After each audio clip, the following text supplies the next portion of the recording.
neighbor, it's time for Tears on Tuesday. I promise I'm trying to make this more of a regular thing. Today I'm ranking 20 bands I grew out of. Not necessarily ones I even hate, just ones I sort of stopped listening to or fell out of love with, even though at some point I felt a strong connection to the music. But I'm not just going off of muscle memory assumptions. I actually went back and took a healthy bite out of each band to remind myself what I've been missing, thus determining which tier I plop them into. Good Charlotte. Most of you were probably at least familiar with the Madden Brothers, but the band behind them were just as important to the aesthetic they were selling, and buddy, after seeing them on the Kids' Choice Awards, I was buying. Grab yourself a blender and toss in sanitized pop punk, relatable lyrics about outsider youths, and then stir in trace amounts of electronic evolution over the course of a few albums, and voila, Good Charlotte. They were never one of my all-time favorite bands, and even as a kid, I had this third-eye vision telling me that their music probably wasn't gonna age well, and surprise, surprise, most of it didn't. For all intents and purposes, their music was aimed at teenagers, and it's now overwhelmingly obvious as a current-day listener, and it lets me see them as a positive force that tried to have a hopeful underdog attitude, even if the music feels about as deep as a paper cut. So with my respect for the hustle being acknowledged, I'm gonna put GC in the C. The Neighbourhood. You wanna know a major musical red flag? Bands who were constantly shoving visuals in your face over anything of actual musical substance. The Neighbourhood hit my radar in late 2012 thanks to Alt Nation, Sweater Weather of course, and I became that guy. I was the one learning all the words, posting about it on his blog, and when that debut album arrived, you best believe I entered my moody black and white era. Wiped Out landed in 2015, and what can I say? 2 years can really change a man, and I was already feeling regret for just how much praise I heaped on Jesse Rutherford and the gang, and that's not even factoring in that awful mixtape they shat out in between. I understood the sad boy gimmick they were touting, but the aesthetic was see-through, and the music wasn't enough of a means to justify the end. I've unfortunately heard all of their albums, and I know they're on hiatus and had some major drama with their drummer getting kicked out, but it really doesn't matter. They're drab, lifeless, and they're going in the D tier. Mumford Sons. The 2010s club boom was offset by the likes of a banjo-strumming, balladeering gang of men dressed like the 1800s. Overexposure kinda killed them for me. It was impossible not to bump into the Sons even if you're trying to avoid them, which at a certain point I most definitely was, meaning that little whisper they started on Sigh No More, that became a full-on roar. Somewhere around 2016, I decided not to renew my membership to their fan club, not because Wilder Mind was a bad album. Hell, the album opener Thompson Square Park is ridiculously good. There's music worth spinning in their back catalog, it's just that they're one of the most overhyped acts of the 2010s. Maybe the folky banjo cult just isn't for me. They've got way too much nothingness in their discography, and yes, Delta, I'm looking you dead in the eyes because dead inside is how I feel when listening. Mumford & Sons is a very mixed bag, and I'm gonna put them in the C tier. Stand Atlantic. Pop punk was the name of the game for Australia's international success story until it wasn't, like, at all. Everything from hyperpop to hip-hop with lazy trap beats has crept its way into the bandstand. While most of the things that I loved about them, like the ripping guitars, Bonnie Fraser's throttling voice, the finesse in the drum department,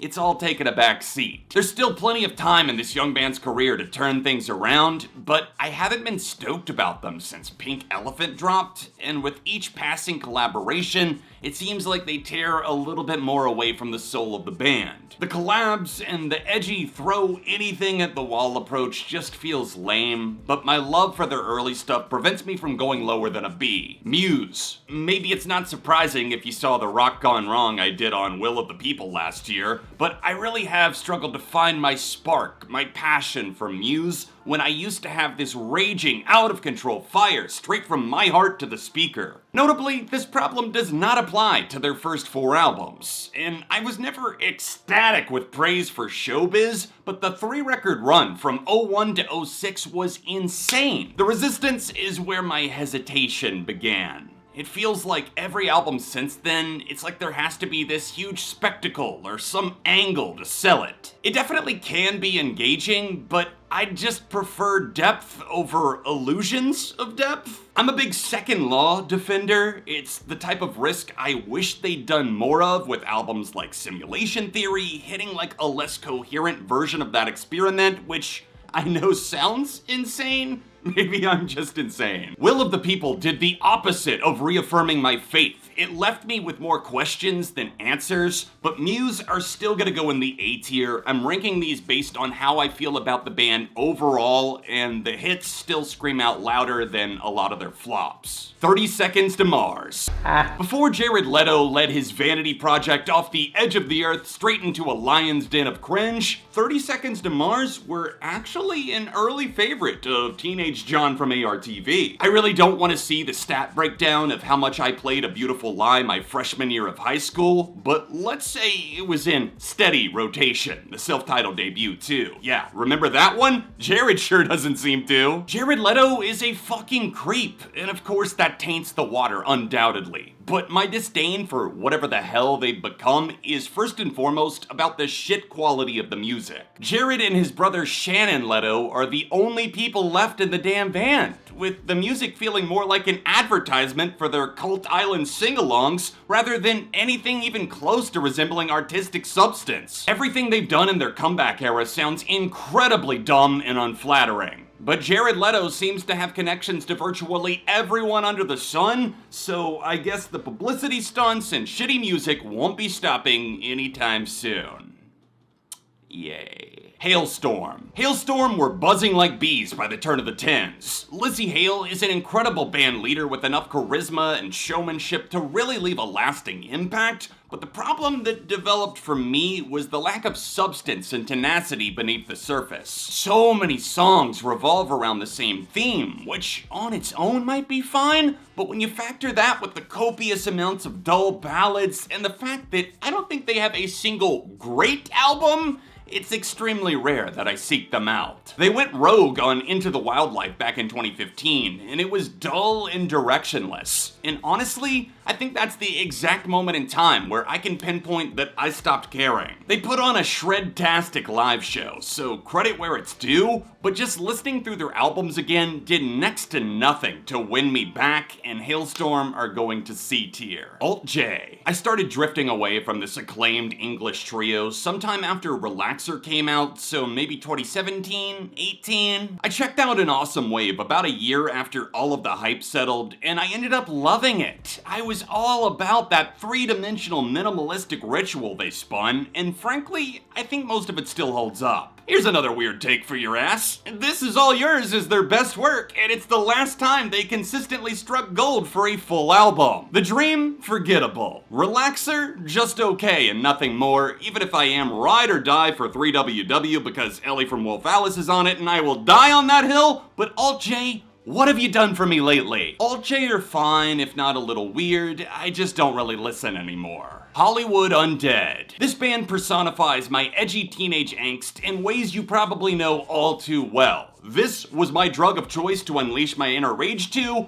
God help my soul. Swan Songs was the soundtrack to my final year of high school, and having discovered the band on MySpace, you already know that I thought I was hard as shit. Looking like this. Party songs about sex, booze, and boobies? That's the lifestyle that calls out to me, I said in 2009 without a hint of irony. HU are like rap rock pop metal light for dude bros eternally stuck in the year 2010. I may be a slut for nostalgia, but Red, the band. Christian rock. Contentious topic, but I'm not here to start a battle. I'm just here to confess my conscious uncoupling with the band known as Red. Michael Barnes fronts this rough and tough machine, habitually pressing his tortured vocals against the shattering glass of his band to results you can count on, but therein lies the problem. They serve their niche well, but I walk away wanting, nay, needing more, because these records they're making are clones of clones of clones the deeper you go into their discography. Not really my speed, but I think they're good at what they do. I'm gonna put Red in the B tier. Waterparks. The downfall of Waterparks was slow duo, at times intriguing, but then like a car crash set to hyperpop as a trio of boys go full Oppenheimer mode on the pixie stick songwriting. Out of the gate, they were impressive, especially on 2016's Double Dare. The quirks were firing on all cylinders, bouncing off of energetic guitars, peppy drums, and catchy as all fuck hooks. Waterparks constantly drop music, so it didn't take too long to get their next 4 albums, and with the exception of Fandom, which I think is genuinely pretty great, it's gotten a lot harder to defend Austin Knight's almost incessant pandering. Everything starts to hit like an injection of high fructose corn syrup clogging your arteries, and the more you listen, the higher your blood pressure. My criticisms don't erase my genuine love for albums like Double Dare, but I grew up and out quickly while they seem content to go backwards. Seether, my days of being a diehard are long gone, but I haven't forgotten just how much I dug Seether from maybe 2005 to 2012. They may be predictable, but they get the job done, as Sean Morgan has a nasty snarl that can be effective vocally when the song matches his tenacity, with the heavier corners of their discography generally being the most memorable. They stand somewhere between rock and metal to the point of delirium sometimes, but they don't get offensively bad, and off the top of my head, I don't even think I have one specific song that I can just name that I flat out hate. Disclaimer 2 and Holding On to Strings Better Left to Fray are my favorite albums at this point, and it was nice to revisit an old friend, but I'm all caught up now, which is more than enough Seether for me for a while. Best Coast. The early 2010s were a goldmine for my growing taste in music. I stumbled onto the song Crazy For You by some lo-fi duo out of California, and hot damn, a new love was being unlocked. Best Coast is the indie surf rock duo that emerged as frontrunners of this critically acclaimed, retro-inspired tidal wave that kept on coming even as the scene became oversaturated. The only place was a fun, if not shallow, follow-up, but I think they peaked creatively with the release of the 2013 EP Fade Away. I still have that one on vinyl, but there's not a ton going on after that. The West Coast vibes largely stay in their lane as the music swims familiar laps around the ocean front where Bethany and Bob anchored their band. You can't ignore the great songs scattered about from Wreckage to Feeling Okay, but Best Coast feels too one-noted despite the inherent talent. Metallica. I was introduced to Metallica in 7th grade, listened to their music religiously with my friends throughout high school, and I kept telling myself I loved them until I didn't. That's a weird feeling, to not know exactly how or why you feel the way you do about one of the most popular, highly regarded metal acts to ever exist. Metallica's early career up through the Black Album is mostly lights out. I don't listen a ton, but I'm not gonna be the guy saying, well, they're not actually that good if you think about it. I haven't gotten much mileage out of everything from Load to Lux Eterna, so make of that what you will. I'm still gonna put them in the A tier. Grouplove. I remember the night I found Grouplove. October 2011, just 2 weeks before I moved out of my parents' house, terrified but ready to conquer the world. First came Colors, then Tongue Tied, then Itching on a Photograph, then Lovely Cup, 4 songs I will probably always love, but somewhere over the years, their formula that they definitely stick to stopped filling my heart the way it once did. Inconsistency is a big hang-up. It's hard to keep climbing back to the well for a drink if the glass keeps coming back half empty, or to drop the metaphor, the albums are pretty much always a mixed bag. The production choices often flood the mix with tacky plasticine add-ons or filters, making them sound way more gimmicky than they actually are. Grouplove is a joyous time live in concert. They made my head spin at Bonnaroo 2012, and you can tell their heart's in the right place, and occasionally they do surprise me with a fist-pounding anthem like Deleter or Seagulls. Fence riding never felt better, so C tier, eat your heart out. The Chainsmokers. So I was never in love with the Chainsmokers, and I'm stretching the limits of this topic. Maybe. But for the sake of the yin and yang, you're gonna hear about the time this frat boy EDM duo stole my heart. #selfie was what, 2014? It was the Lung Boys coughing their way into the mainstream while making fun of the vapid people I couldn't stand,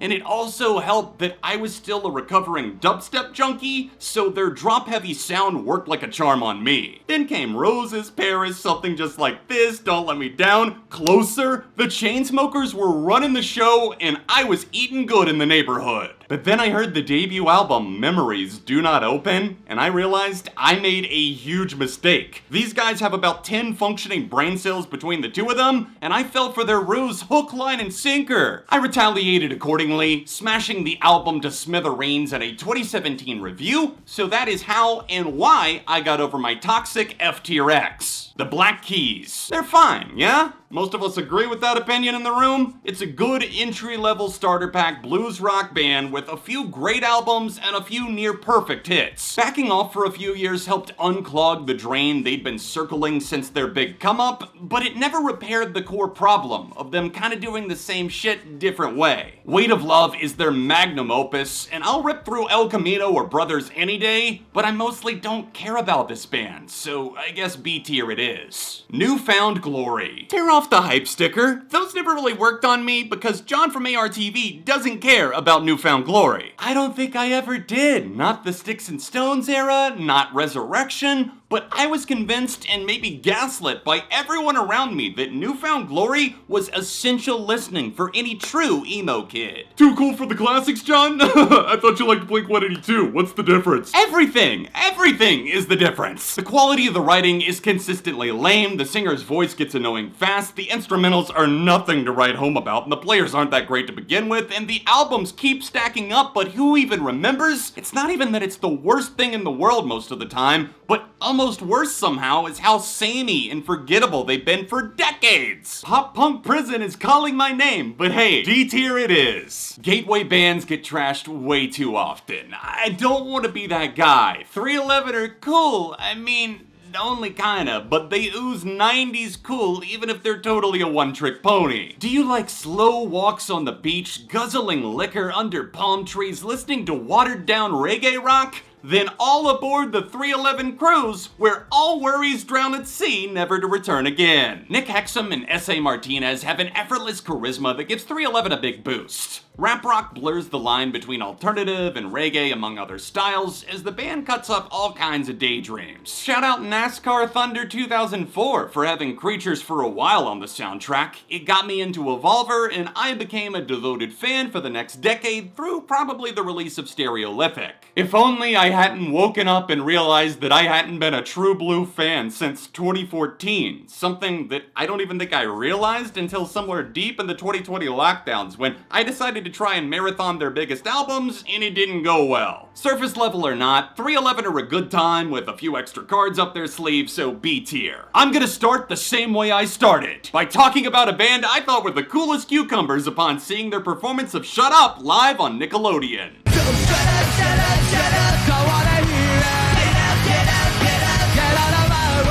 I was a child with taste, I tell ya. Kool-Aid Jammers, Simple Plan, and the Open Road. But no amount of pedaling could ever give back the hours I lost listening to their first two albums. But a crime is a crime, so I'm happy to turn myself in as soon as I'm done filming. The bubble I lived in with Simple Plan popped in the year 2012. I remember the exact year because I was playing something from Get Your Heart On. Not hard on, heart on. And I sat there quietly realizing, I don't even think I like this band. Goofy chant-alongs about adults not understanding were becoming tougher to swallow as I myself became a mature adult. So naturally, I hated everything fun. Kidding, of course, but Simple Plan was never fun. Fun is a water park in the heat of the summer, not a bunch of music from old 40-something-year-old dudes who still attend probably every single high school sporting event. F tier from a mile away, just in my suffering. I listened to 3 of their albums for this video. I've got at least 20 other bands in the queue waiting to be ranked, so help me get this video to 1,000 likes if you want that expansion pack. Tap the card above me for more tier lists, subscribe and ring that bell. Oh, and follow me on Instagram at ARTVJohn, or else they're saying they're not gonna let me out of jail. Okay, bye!